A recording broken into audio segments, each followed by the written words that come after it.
I really hate housework, but I know how important it is to keep the kitchen clean. Mary Sue Kennington, our family consumer sciences agent, has some tips for me today about cleaning and sanitizing the kitchen. Welcome, Mary Sue. Thank you.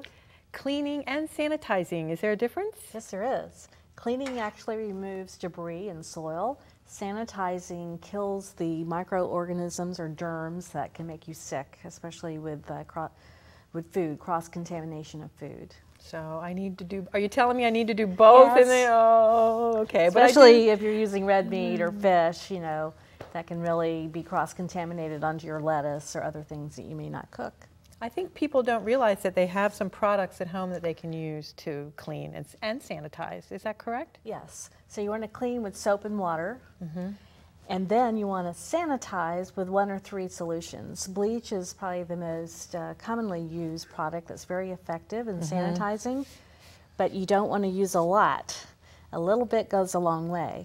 So I think many of us might use too much. Right. But you have a cleaner we can make with using bleach. Yes, is that all right? you need is 1 quart of water and a scant teaspoon of bleach to sanitize your kitchen. So you have put the water in here for me already. Right. And you're going to let me make my own Solution. cleaner.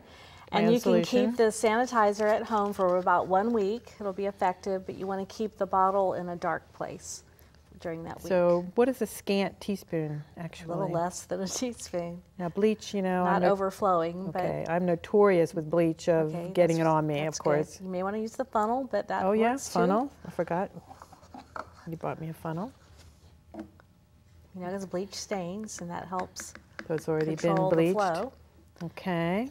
And then so you now put the lid on to the spray bottle, Mm-hmm. shake it up, and you're good to go. Okay.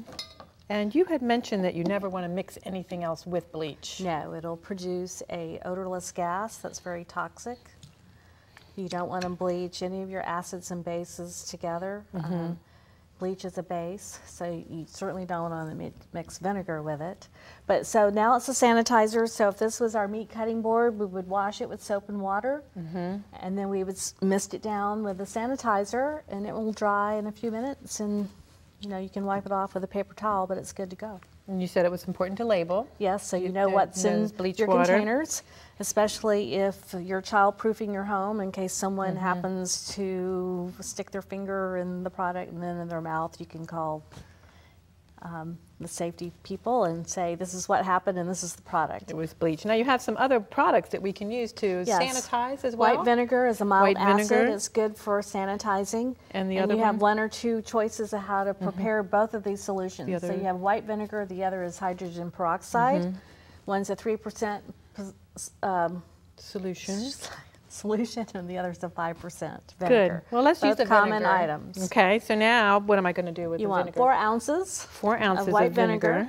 And your choices are, you can heat it to a temperature of 130, and if you use this method, you would apply it immediately onto, say, your cutting board or kitchen counter, and you would let it sit for 1 minute.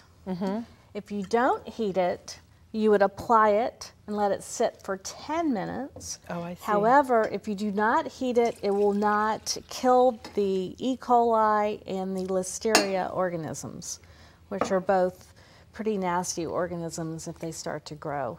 Does this have to heat to a certain temperature? 130. So 130, so we would we put have the a thermometer thermometer in to check that. And then after that, after I've heated it, I'm going to heat it because I want to be quick with my cleaning. I put it in the bottle. Right. And then it's ready to go. And mist onto your counter or your cutting board.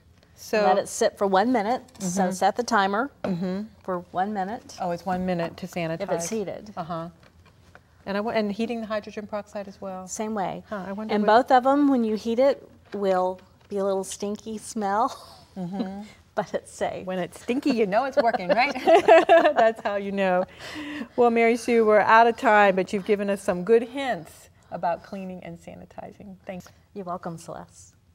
Keeping the kitchen clean and sanitized should be a top priority. Thanks to Mary Sue for her tips on products and methods.